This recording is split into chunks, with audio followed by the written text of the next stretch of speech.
Заповедная природа. Самобытная культура. Мы сегодня увидим процесс изготовления ножа от руды до клинка.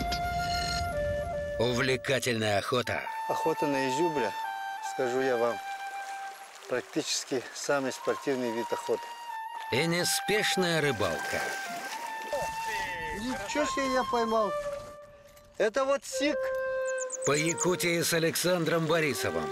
На телеканале «Охота и рыбалка».